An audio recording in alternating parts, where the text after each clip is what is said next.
Good evening, folks. Thanks again. This is a fantastic turnout. Welcome to another OWASP Ottawa monthly meetup. How about a round of applause for everyone braving the Ottawa heat?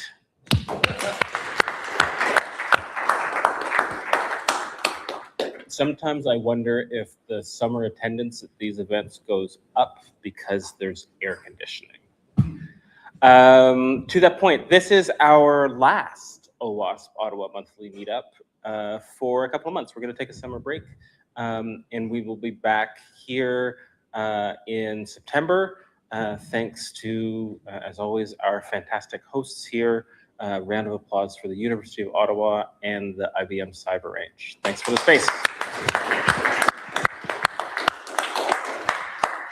Thanks also to Xanthus Security. If you have a nice full stomach this evening from pizza brought by, as my kids would call it, the pizza car, the sponsor for that is Xanthus. So thanks very much for their support to keep us fed. I also have other exciting news for stuff to look forward to in the fall. Not only do we get to start off strong again with another meetup in September, but the Ottawa, oh, did it? I landed it. Oh, yeah. In October, we have been selected as one of, is it 11? 25? One of some number of a small number of chapters out of all of the chapters in the world to celebrate the 25th anniversary of OWASP. And so we're going to have a party. It's going to be awesome. It's going to be here. And we need some help from you guys. First of all, show up and tell your friends. So October 17th, you can save the date right now. We also have a call for speakers. So if there's a talk that you might want to cover on that day, find us at owasp.org/Ottawa, follow our socials. We'll have lots of announcements about that. We love sponsorships and swag. If you have an organization that would like to get involved in supporting that, we'll certainly take that on. Was there one more thing? Watch your socials. Yeah, just watch for it. So yeah, that's October 17th, and we're super excited to celebrate the 25th anniversary of OWASP. Let me ask one question before we get into our talk tonight. Okay, it's going to be a series of questions. The first is, how many here are here for the first time? I'm not going to put my hand up because that's a lie. All right, great. Good turnout. If you've not been here before, how did you find out about us? Hands up if somebody told you. Okay, your friend brought a friend. Okay, this is mostly word of mouth. Hands up if it was from some form of social media. Okay. If it was social media, anybody still find us on Meetup? Okay, cool. I guess that answers the questions that I needed to know today. I am really excited for the talk that we have today because it touches on a topic that I think it sucks that we have more data on, but it actually fascinates me because we're learning a lot more about what happens to the internet and connectivity and how it is related to the conflicts that are going on around the world. And today, our talk is going to talk about some of the visibility or lack of visibility into some of the outages that have gone on in Iran. Jahromi is going to talk to us about that. And let's bring him up right now.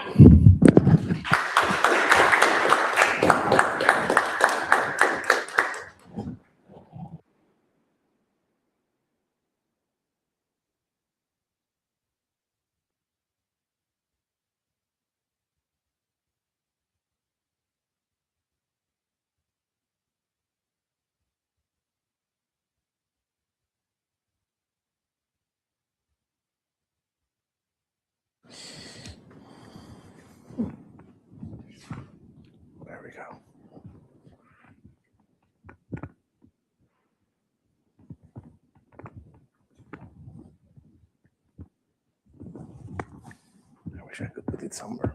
Okay. Seems to be working. Okay. Hello, everyone, and thanks for coming out. So today I'd like to start my talk by a specific date, May 26th of 2026.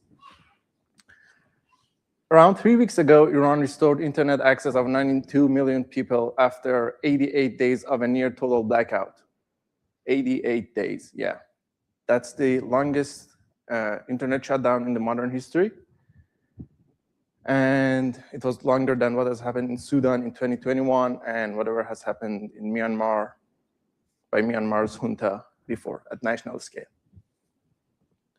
And during these 88 days, some monitors misreported some monitors that relied on routing misreported that, and some of them has resulted in some sort of misleading information that I'm gonna cover in today's talk. So first, who I am and where we're going tonight. So I'm Ali Sadeghi Jahromi, and I'm a postdoctoral lead cybersecurity researcher working at Carleton Cyber C Lab and collaborating with some industrial partners, including GD. And tonight I'll be presenting a paper with title of a multi-perspective study of internet shutdown in Iran. And it's co-authored with Professor Jaskolka. And let's see how I'm gonna spend the next 30 minutes. So the choke point is the first part of my talk. So how Iran's internet has been architecturally built in order to facilitate the shutdown, because shutdown cannot happen. I mean, it's not an accident. So I'm gonna analyze the architecture of Iran's internet, and then the trick they used, I mean, the control plane versus forwarding plane, I'm gonna cover that tonight as well, and how on the control plane, Iran's internet looked healthy and connected, while on the forwarding plane, it was not. The findings, including the stealth shutdown itself, deliberate exemptions of entities that they were connected to the internet during the shutdown, and measurement blind spot. So there were blind spot and misleading information that could be come out of the measurements.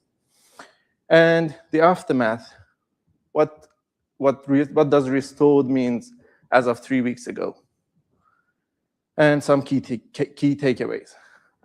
So initially, why should a room full of security experts in Ottawa care about the routing policies in Tehran? So this isn't just about Iran. Internet scale monitoring can be deceived. So whenever you are looking at specific metrics in your measurements at internet scale, this can be deceived. A nation state sustained a long time internet shutdown, while some of the monitoring systems that they were relying on routing and BGP and some others that they were actually scanning, they misreported at some point. And the second point is that control plane visibility doesn't guarantee data plane reachability. This seems a bit confusing at this moment, but I'm going to cover that in the next slide. So the network appeared operational from the routing point of view. So the routes were being announced while the packets were not being arrived to their destination. And the third point is that the infrastructure dependency can become enforcement mechanism. So the infrastructure that the people rely on, like CDNs, internet services, even services like DNS servers, they can be used in order to facilitate internet shutdown. And yeah, that's it. So some global context. I mean, let's get a brief global context. So this diagram showed here shows the internet shutdowns in 2025 by their frequencies. So 232 internet shutdowns has happened at network level in 26 different countries with different triggers. So like armed conflicts, protests, elections, and even school exams. So at some regions, in order to prevent cheating, they regionally disconnected the mobile networks in order to prevent cheating during school exams. And as you can see, Myanmar and India have the highest frequency, and Iran isn't even in the top 3. However, Iran's internet shutdown was different from some perspective. It was more sophisticated than the others. Regarding the duration, 88 days, this was the longest than the others. And also, it was to some level, I mean, it was a stealth from some monitors. And Iran is the leading edge, not the outlier here. So in order to understand how Iran built its internet architecture in order to facilitate internet shutdown, this diagram, okay, seems like the texts are moved a bit on this presentation, but that's fine. I'm going to cover that. So on the very left-hand side, we see, so this is the Iran's internet architecture in a simplified way. On the left-hand side, you see how 92 million users are connected to the internet through different autonomous systems, like commercial ISPs, like universities, like Tehran University, Sharif University, and other autonomous systems like R1 Cloud. We're going to get to R1 Cloud later because it has its own slide, and mobile operators and other autonomous systems within the country. So people connect through those autonomous systems and ISPs to the internet, and all of their traffic is routed through one single autonomous system, which is the TIC, or Telecommunication Infrastructure Company, AS number 49666. This is the international gateway through which all the international traffic goes. And this can be used as a kill switch. So whenever they want to shut down the internet, they use this autonomous system in between. It's like a funnel that everything goes through it to outside.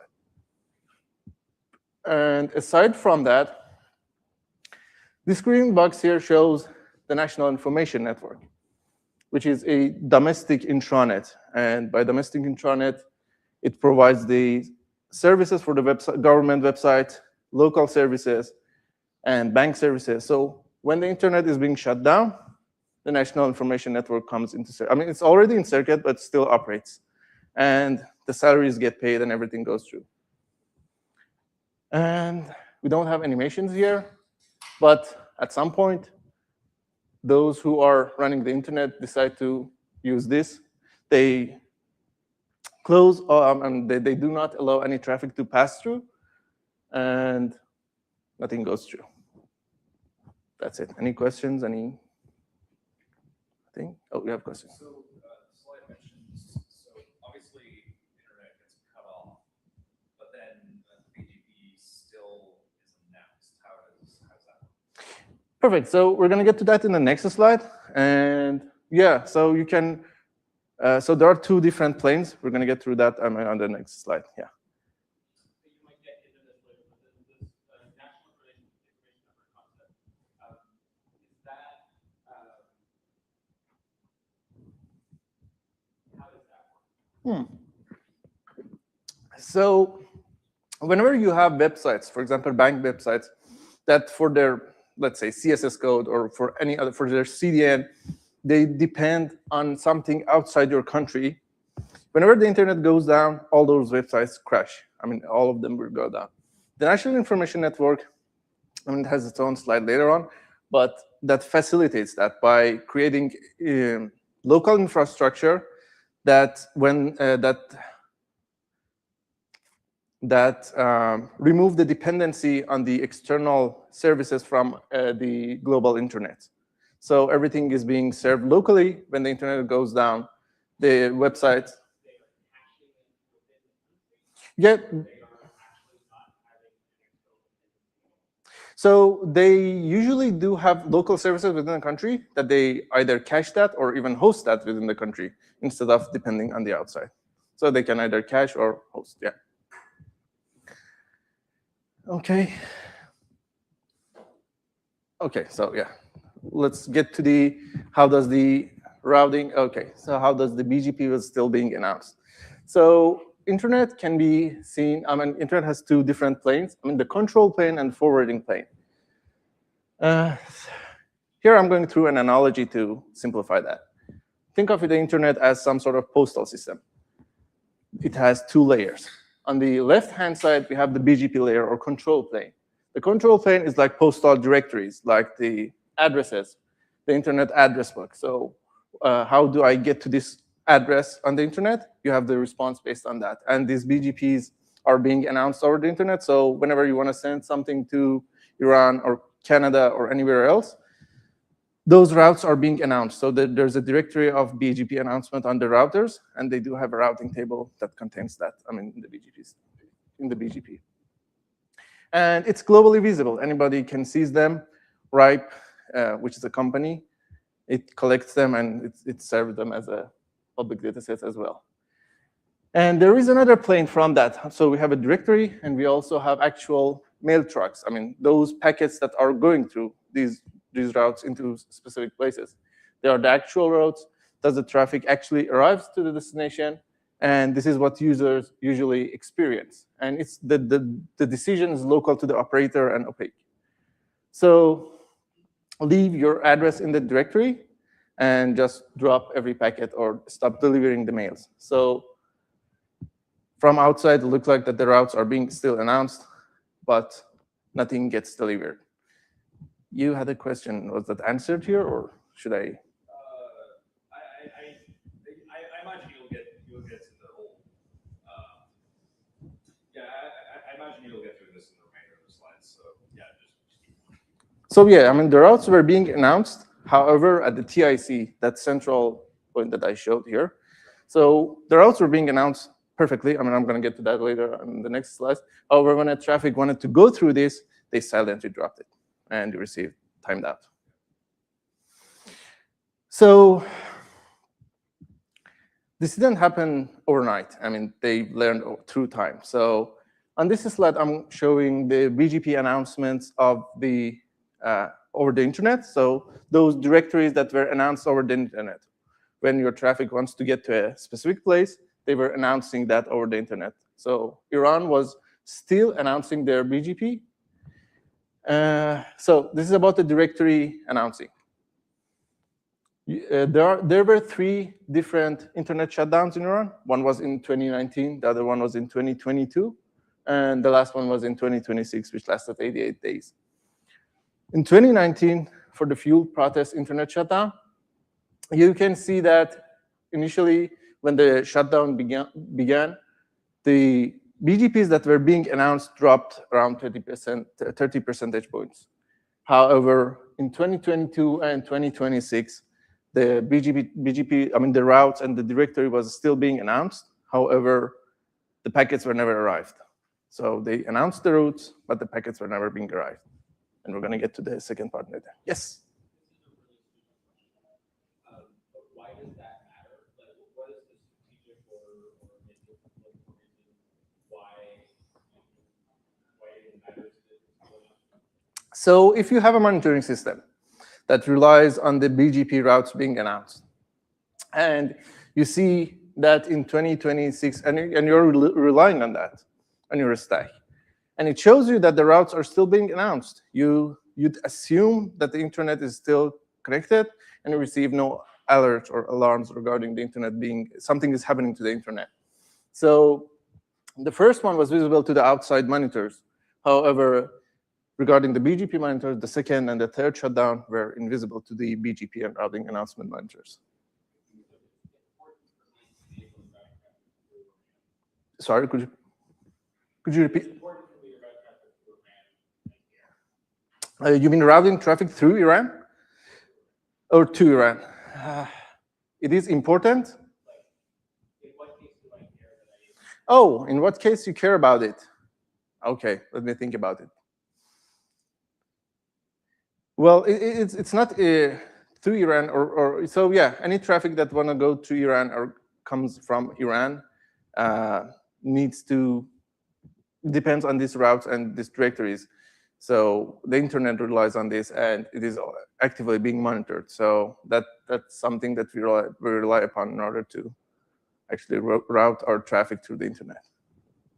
Yeah. Is it more of a political, nothing to see here, move along kind of thing, as opposed to an actual technological reason? And then once, because they dropped all the actual traffic, nobody can get their cell phone video, etc. You mean that they keep the result? They kept the BGP up. So they learned through the time that they can do so. They can shut down the internet. In 2019, they also dropped the BGP announcement. However, in 2022 and 2026, you see that they didn't modify the BGP that much, and it was normal. So they've learned and adopted the easier ways to do so, and also become more stealth relatively, because it's not always stealth. I mean, there are still other parameters and metrics that can reveal that the internet has been shut down. But yeah, so it is easier for them, and they've learned that they can do it this way, and this is easier than dropping all the BGP routes and everything, if that makes sense. Yeah. Cool. So the BGP announcement was, and how to drop the packets at the TIC choke point was half of the story. The other half is about the national information network that you saw. I mean, the green box on the internet architecture. So that's what facilitated and helped them to sustain the long shutdown they had. I mean, for 88 days. So the National Information Network was proposed in 2006, and in 2006 they didn't care much about it because they didn't shut down the internet at that time, and they didn't allocate that much budget to that. However, as time passed, they started cloning internet services like YouTube. I mean, they made local YouTube, local Uber, and local systems for the government and banking, and they started making making things locally, making these services locally. So, and in 2016, you can see they started creating the domestic CDN companies. So they started investing in infrastructure like R1 Cloud, that we're going to get to that later on. So, which was a CDN company. They started creating local resolvers and local other entities that they can sustain the internet shutdown for longer duration. And in 2019, this was the first full national information network test. So they shut down the internet for 7 days. And they learn more about it. They learn about the gaps they have. They also dropped the BGP at that point. You see the BGP announcement were dropped in 2019. In 2022, they did it for 10 days. And as time passed, in 2026, the longest ever was 88 days. They sustained the internet shutdown. Everything was working fine for the people inside. I mean, the government website was working fine. The banking systems were working fine. The salaries was getting paid and everything. A grocery is getting delivered. So the National Information Network worked for them, and they sustained that for 88 days. In 2011, and before getting to your question, in 2011, there was an internet shutdown in Egypt that lasted for 5 days. And the economic pressure made them to restore the internet after 5 days. So they didn't have the NIN. So you had a question? Yeah, this is more of curiosity for me. But, so you're mentioning the NIN. You talked about sort of banks, payments going through that. But the 2014 edition seems, to be maybe not necessary services. So in these shutdowns, were the cloud YouTube and that also available, or is it really just reducing it down to those essential services? So it's not actually YouTube. I mean, it's a domestic company that does the video. Yeah. But I was just thinking, like, to get maybe just an idea in terms of what the end goal of this, like, were those services which maybe wouldn't be considered essential, were those available during the 88 days, or is the control granular enough that basically only payments are going through?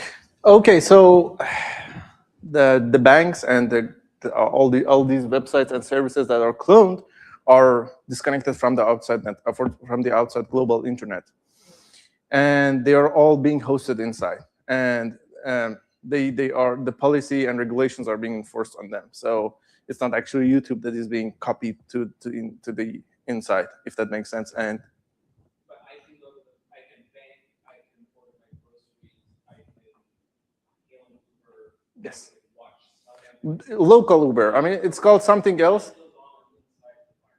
Yes, that goes behind that TIC that I showed earlier. It's a sovereign internet. Yeah. That's exactly, yeah, exactly. And okay, so far we showed that the BGPs were getting dropped, and in 2022 and 2026, BGPs were still were intact during the shutdown, and control plane was fine. And we also saw how they sustained this long duration of internet shutdown. Now let's look at what happens to the packets when they reach at the border. So in order to measure that, we probed every Iranian network from 3 continents and 5 different countries. So we had 5 VPSs in 5 different in 5 different cities, actually: Istanbul, Singapore, Frankfurt, New York, and Amsterdam. And we started probing every Iranian prefix, IP addresses within Iranian prefixes for 18 days on 3 different ports. And in order to understand what will happen to the mail track that they're trying to get through those routes that are being announced. So the routes are being announced, the routes are available. We want to see what happens to the packets that we want to go through those routes. Okay. And here's the result. Interesting. So 97% of the probes silently dropped at the TIC when they wanted to get in. And you can see that from 96.5 to 97.4% of the queries or probes that were being sent to the Iranian to the IP addresses within the Iranian prefixes were actually getting dropped. And beforehand, we saw that what BGP monitors see. BGP monitors see that 85% of the BGP routes are still being announced, and they are intact, and they are totally normal. And Iran's internet appears healthy in the routing table because the routes are still being announced. However, what the actual probe sees is that 97% of the prefixes drop packets when they reach at the border. So they are being silently discarded and returned a timeout.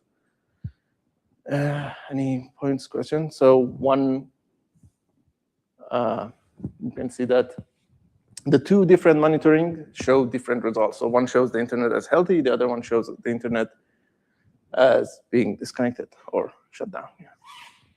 Yes. So a little fuzzy on something. I'm not sure if you maybe mentioned it, but like the whole point of the shutdown was to prevent bad actors from basically entering the network you're on, or prevent people from accessing the internet from inside. What was the primary motivation? Okay. That's a difficult question to answer because you're asking from the wrong person. But to clarify that, there are 2 reasons, and to the best of my understanding from previous events that have happened. So the diagram that we saw in the earlier slide, on the earlier slide, this one, this internet architecture. If you look at the Ukraine's internet architecture during the Russian invasion, you see that Ukraine's internet is accessible to the global internet from multiple entries. So it doesn't go through a funnel like this. And when the Russia invaded Ukraine, they started doing cyber attacks from the Russian allies, and they were not able to shut down the internet like what has happened in this scenario. So they became the target of cyber attacks. So that was one reason for them to shut down the internet, probably. The other reason was to cut access of people from accessing outside resources and outside news, and I assume that. And I don't have an exact answer to that. Could you please repeat? Sorry, a bit of both is what I'm gathering. Yeah, I think a bit of both. Any other points? Okay, yeah. So in a normal non-shutdown situation, what is the typical BGP prefix announce percentage? So around 85% that I saw before. So from all of the BGP addresses that are, from all of the subnets that have been allocated to Iran, around 85% of them are, 85 to 90% of them are being usually announced to the internet. So it's the same. Yeah. That's this one. So as I mentioned, 97% of the packets are being silently dropped. So the question rises, what happens to that 3% that are being actually arrived? And not all networks were treated equally. So during the shutdowns, some of the ASs or some of the entities were still connected to the internet. And one of the dominant ASs or autonomous systems was autonomous system 205585, which belongs to a local CDN company called R1 Cloud, and 99.7% of its hosts were reachable during the shutdowns. And around 1,025 hosts were visible from the outside. And this is the company that facilitated the internet censorship based on the US Treasury, and it's sanctioned by that, so you can connect the dots. However, aside from R1 Cloud, you can see at least 77% or more of the hosts were getting lost, getting disconnected from the outside world when the shutdowns happen. State telecom by 98.7%, commercial ISPs by 95.5%, and mobile infrastructure by 94.4%. And it was a near simultaneous collapse across independent operators. So they were different autonomous systems, different operators, probably in different geolocations, and they were all simultaneously getting disconnected. And this synchrony shows a single choke point in enforcement at the TIC, or that center box, orange box at the center. So yeah, that's it. There were also some other exemptions.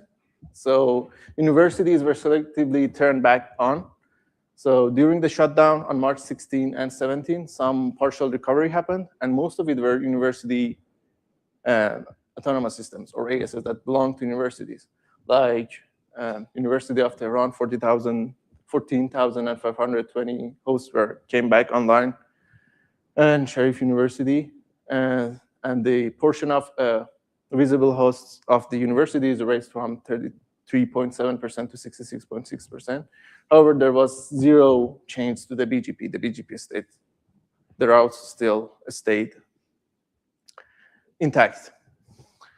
So this shows that the TIC is a fine-grained valve that they try to, they can exempt any autonomous system or IP address they want to have access to the internet.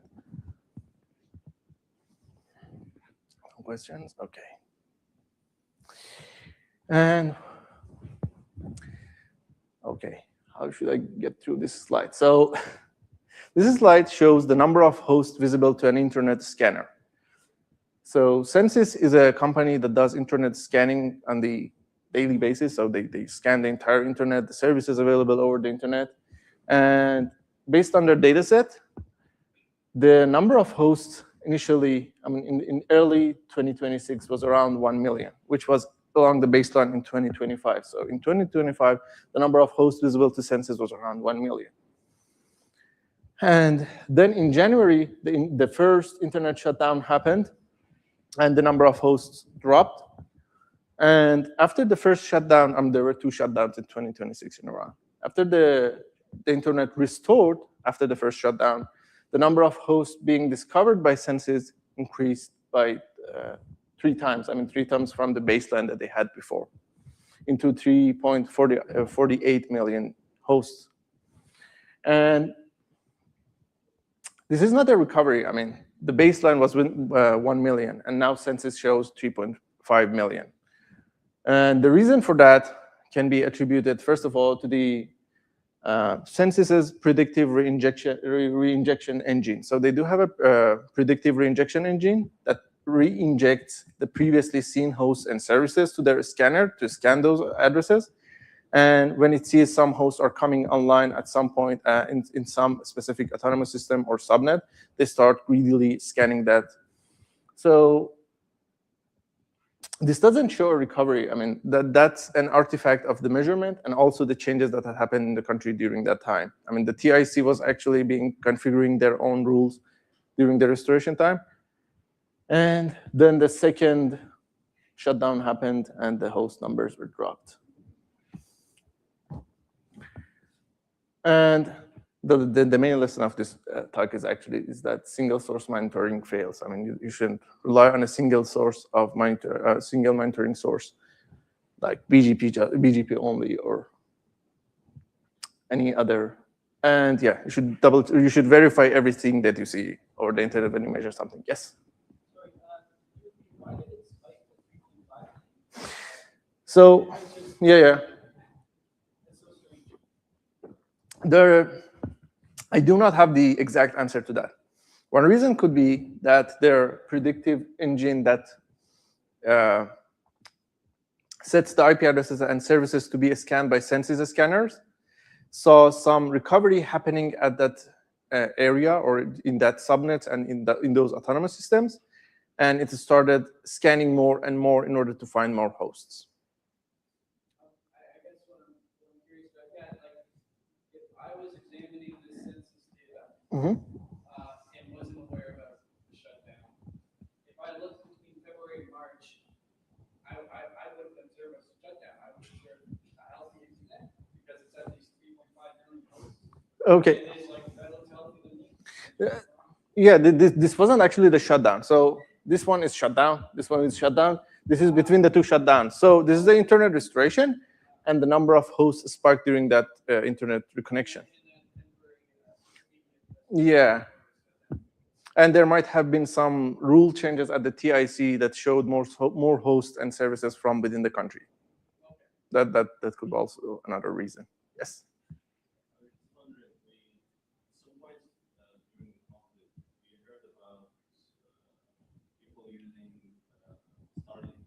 Mm-hmm. How does that play in the picture? Does Iran have any strategies to... So that's beyond what we've covered in our research. However, I'd assume that the traffic that goes through Starlink wouldn't go through the routes that are going through TIC or Iran's internet architecture or infrastructure.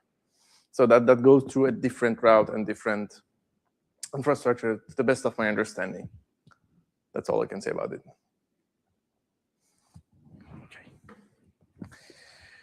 So, okay, May 26th of 2026. So as I mentioned, on around 3 weeks ago, the internet has been reconnected and restored. However, after 88 days, around over 2,000 hours of internet shutdown, 92 million people were reconnected to the internet, and billions of dollars of estimated economic damage. However, the TIC that was in the middle, which was used with a coarse-grained purpose in order to shut down the internet, is now being used as a censorship enforcement choke point. So now the internet is reconnected. Everyone is connected to the outside internet. However, some services and some protocols and some websites are still blocked, like YouTube, Instagram, Facebook, Telegram, former Twitter, or now X, are all blocked as they were before the shutdown. So the censorship continues. However, the internet has been restored. So right now they do DPI in order to deliberately censor specific protocols, specific websites, or IP addresses, or services.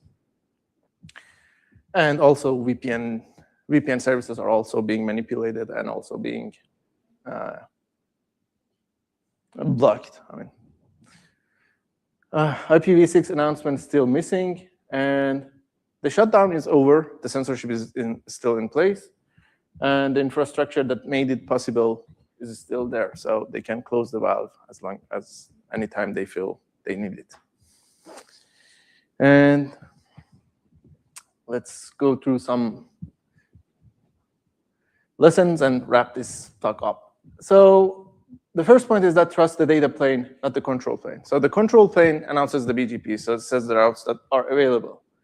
However, what actually matters is what happens to the traffic when they going through those routes. And in order to do that, you need to do some probing, and that has its own challenges. You need to have vantage points either within the country or outside the country, and that's what users actually experience. Multi-source monitoring is non-negotiable. So you need multiple sources because different sources show different kinds of information. Some of them can be misleading, and some of them can be wrong, actually. Tool pipelines are adversarial surface. So whenever you're using a tool like, for example, census scanner or dataset, this can be misleading under abnormal conditions, like what happened in Iran and tripled the number of hosts that are visible to census at that time.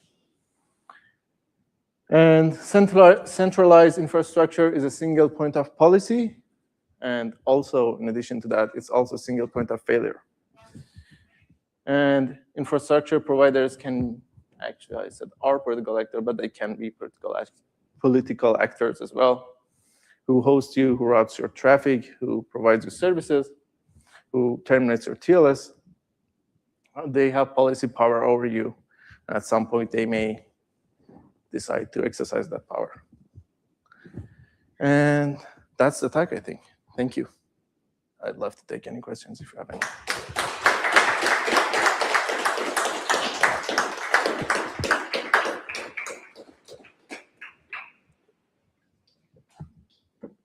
Yes.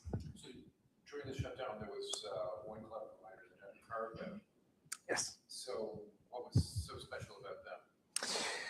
What was special about them? That's a good question. So they, as I pointed out, they were facilitating censorship, as far as I remember, as far as the U.S. sanction mentioned by the Treasury of U.S. that has sanctioned them said. And they are part of the internet shutdown. So they facilitated the shutdown. They formed the intranet within the country in order to make the NIN. And they somehow probably tied to the state that does the internet shutdown. And that's as much as I can say about them. Yes? So you make a really good point with the whole,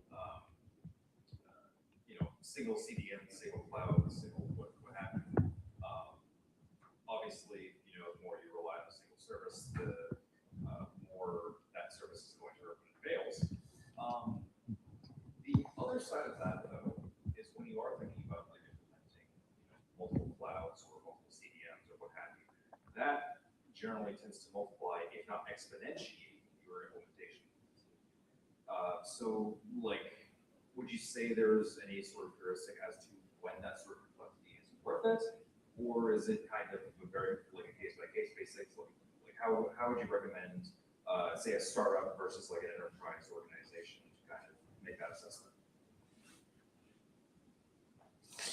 That's a question regardless of shutdown. I mean, regarding about the single point of failure and single point of policy enforcement. So I'd assume it relies on the scenario, on case by case, it's going to be different. And for example, yeah, case by case, it's going to be different. In some jurisdiction or some countries, you don't want to have your CDN being there. You delegate your CDN to some other entity within that country, so you're collaborating with another CDN. So as far as I can say, and that's something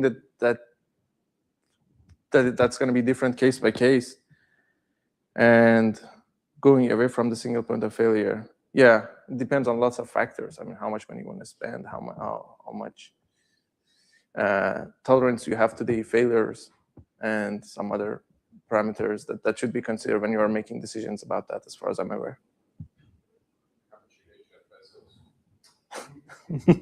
Very important topic. Yes. Can you comment on what might have led to lifting the blackout? Was there anticipating that resulted in So that's also a question that has multifacets that I'm not expert on those areas. So initially, probably economic pressure. So when you are shut down, the people are totally disconnected. Lots of local services and local people that they relied on outside services for their income, they were all being pressured. So that might be one reason for that. Another reason might be they felt that they are not being threatened as much by the outside because they are going through some negotiations and peacemaking or something like that. So that might be another reason that contributed to this, and that's all I can say about that at this moment. Yes. Yeah. Yeah. you mentioned a lot of centralized social networks. Are they also attempting to block decentralized hosts? Sorry, could you please repeat? Are they also attempting to block access to decentralized hosts, decentralized social networks? Decentralized social networks and you mean decentralized services in general?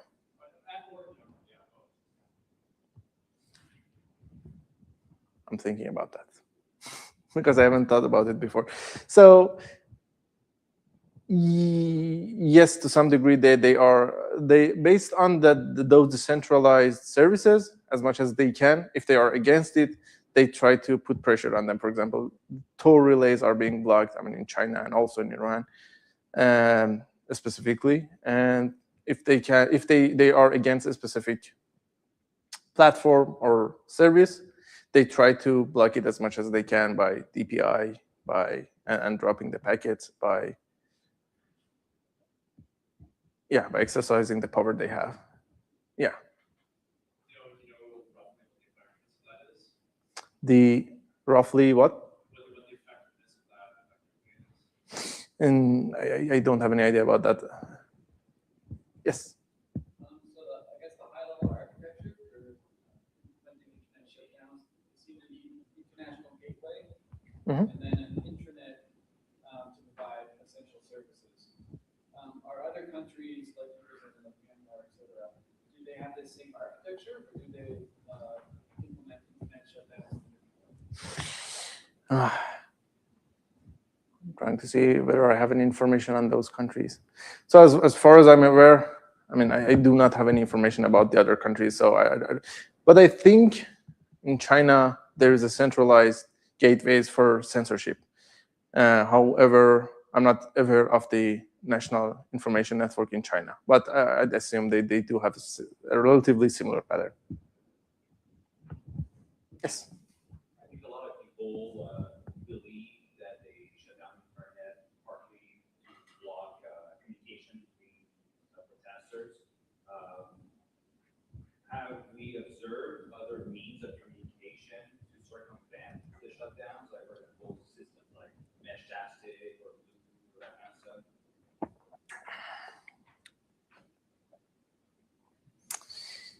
As far as I'm aware, and there were probably some services, but as far as I'm aware, so initially during the protest, yeah, I mean, this happened. I mean, the national intranet network or the national information network was also shut down, and it didn't work at all. So nobody had access to anything. But after some time passed, they restored the national information network. So national information network was working. People could communicate from within the country. However, they were still disconnected from outside. So that's the point. And regarding the using alternative or circumvention tools, I have no idea about that. Yes.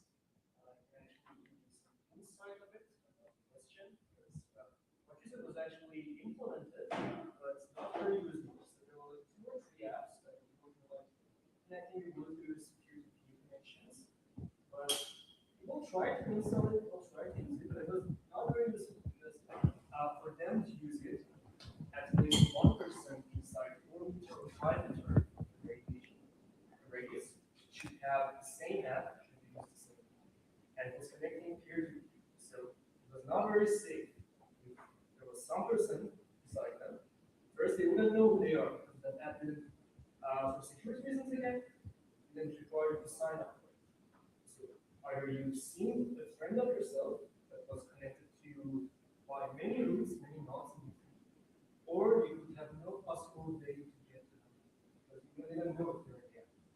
And that distance is also trouble because maybe in Tehran, if you can people, okay, sign up for this before the protests, and people will do it, and they can connect to each other. But you can't connect even people in Tehran outside. So that 5 meter people block. And the most important thing for that is not connecting with each other, it's connecting with the outside. So actually, me and my friends, we had a server that we component from the inside, and the project of it is in the it's called market chat. So it's like a safe chat for you, and you can even implement it inside the servers of the block. We couldn't have access to it from here. The people from inside the block, even with the blockades. Nothing that should be on protest because everything is shut down. But after that,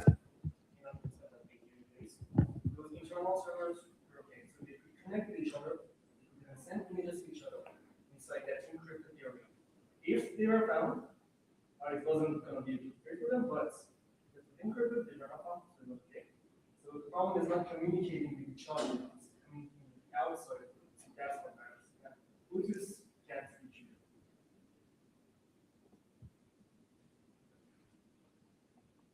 Cool. Yeah.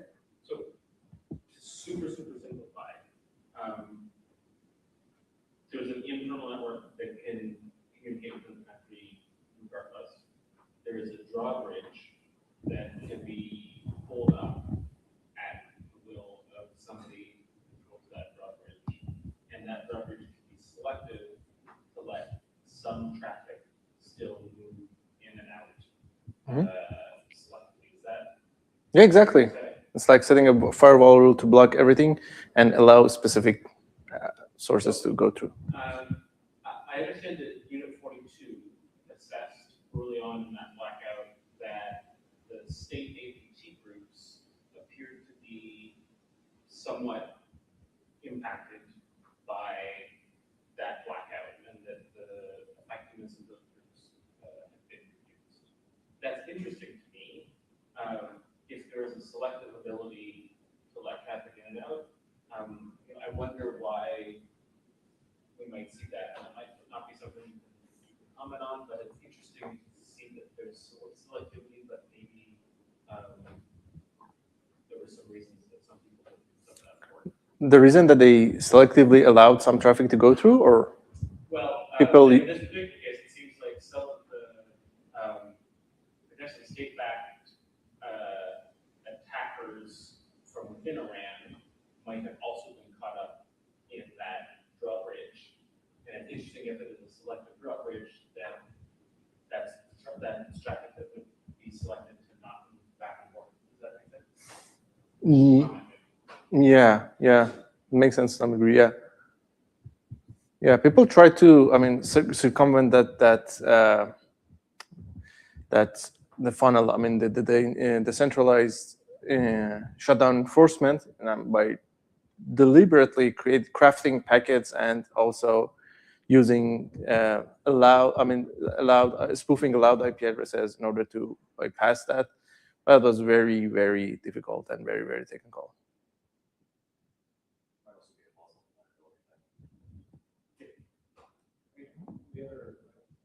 I don't know how much better we should use on this, but it also makes me wonder if there's an implication in terms of how we centralize that activities. I mean, obviously that's military side. And do you want that? You want to let that record play?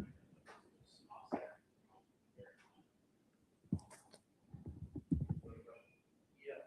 So because it's so centralized, I know that the protocol is obviously very centralized, but is like the actual wires centralized? Like, could this be used as a vulnerability for a foreign adversary to shut down their networks, either from a simple worm that's trying to take control of the system, simply wants to deny use of it to anyone, or even kinetically just bomb the crap out of whatever computers are.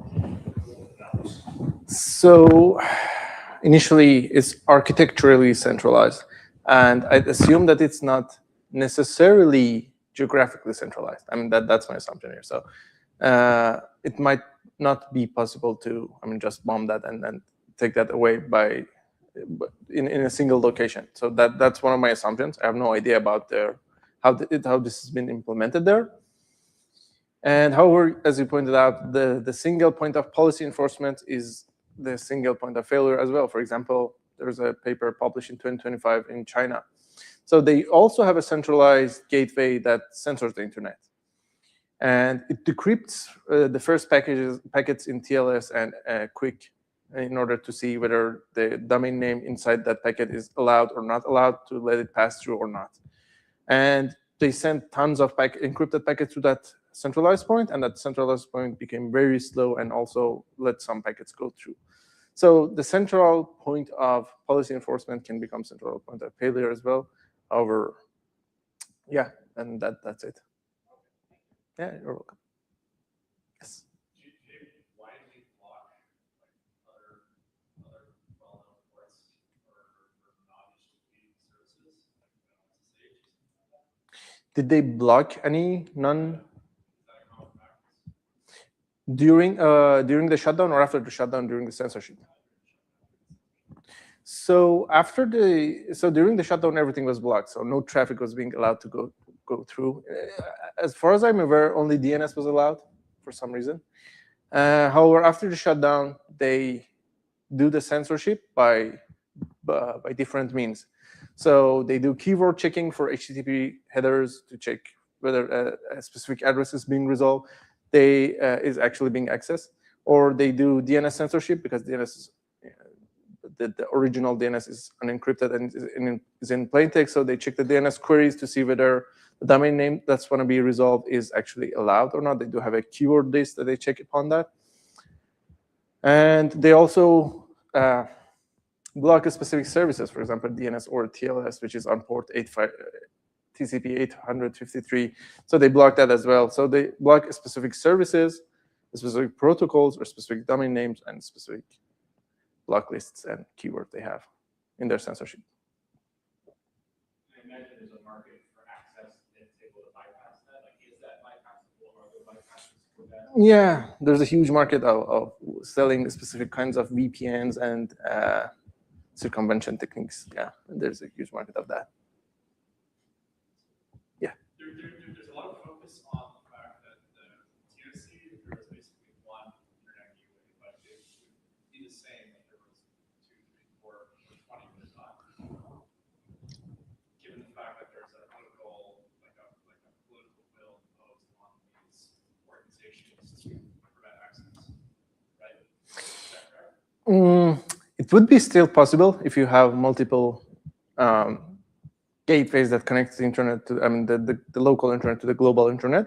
It is possible, and it's also possible to enforce the censorship and shutdown on those. If they do so, however, it's going to be more complicated. I mean, they need to synchronize between them regarding the censorship policy that they want to use, and during the shutdown, if any of them goes rogue, that can let the traffic go through for the entire country or something like that.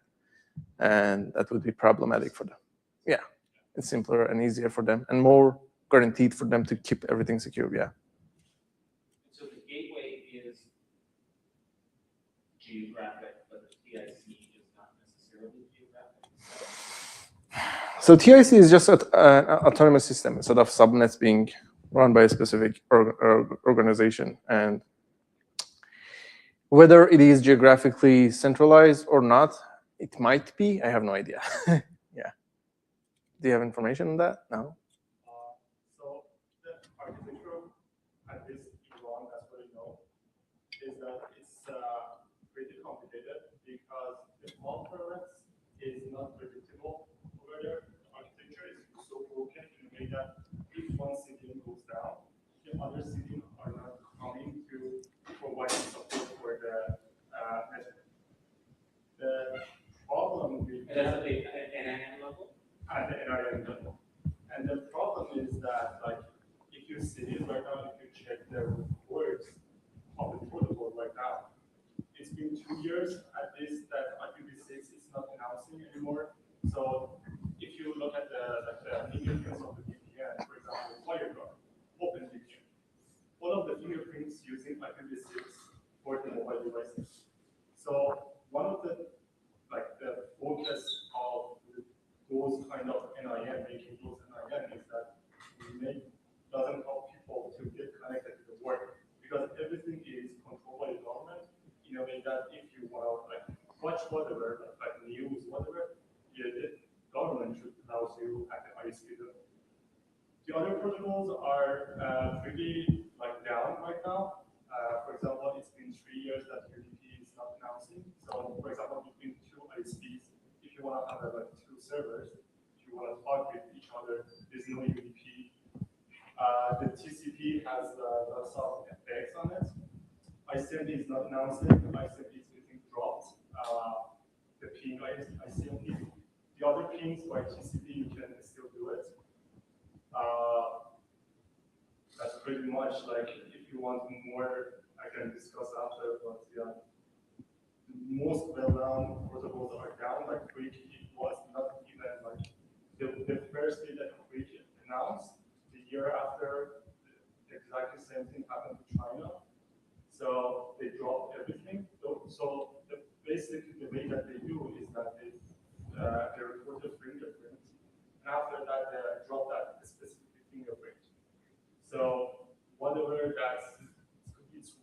try to pass the DPI system, which is a packet inspection, opens the packet and see the fingerprints and drops them.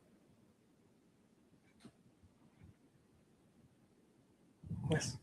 I have a bit of a spicy question for you. It's not as technical. The fact that your team is doing research on this topic, do you ever feel at risk of being a target or something like that?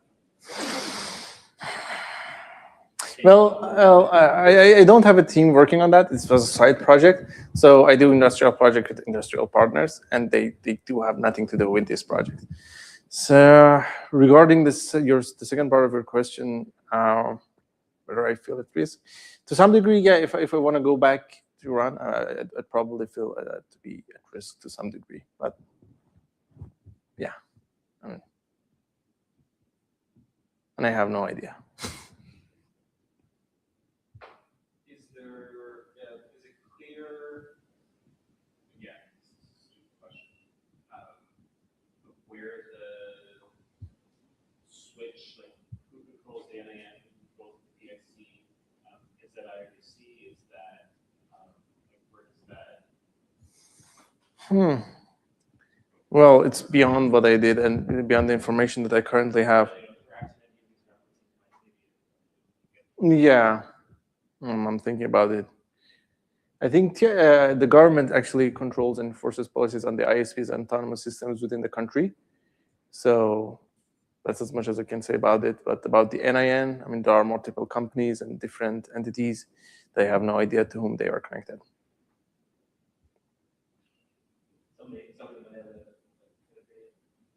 So everything at the end, at the hierarchy, if you go as a high-level design, is controlled by the government.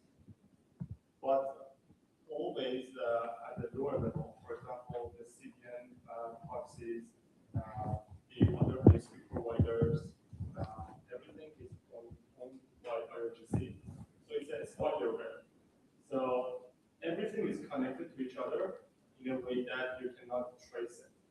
So in a way that everything is controlling to the root, to the government. So if your answer is the government is controlling to see, yes.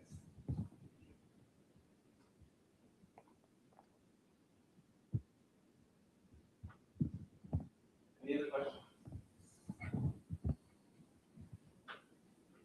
Oh, yes. Just kind of wondered about the history of the design showed there. Is that from the get-go was designed like that in Iran, or was it evolved over time to become even more? So these things do not, I mean, they are not made by accident or overnight. So they are strategically planned and they are invested in and they allocated budget to them. So if you look at the similar countries like China, they do have a golden shield project, I think from 2000 something, 2001 or 2003. So they start building these architectures and this infrastructure in a meaningful way in order to achieve a specific goal, which is censorship and local central policy enforcement infrastructure. And they learn as go through. So in the time diagram that I showed, in 2019, when they shut down the internet for 7 days, they figured out what portion of their websites and services are dependent and reliant on the outside services, and they went down and they became unuseful during that time. So, and they upgraded their NIN. They said they patched the holes they had, and as they moved on, it becomes more sophisticated. So that now they can shut that down for 88 days without any problem. I mean, I cannot say without any problem, with very fewer problems. Sounds like business continuity. Yeah.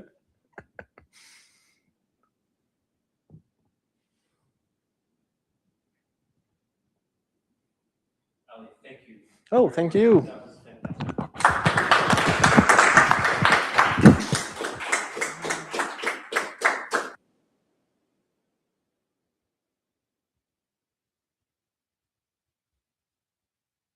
What a way to end our series and get started for the summer. One more time, round of applause for Ali. Thank you.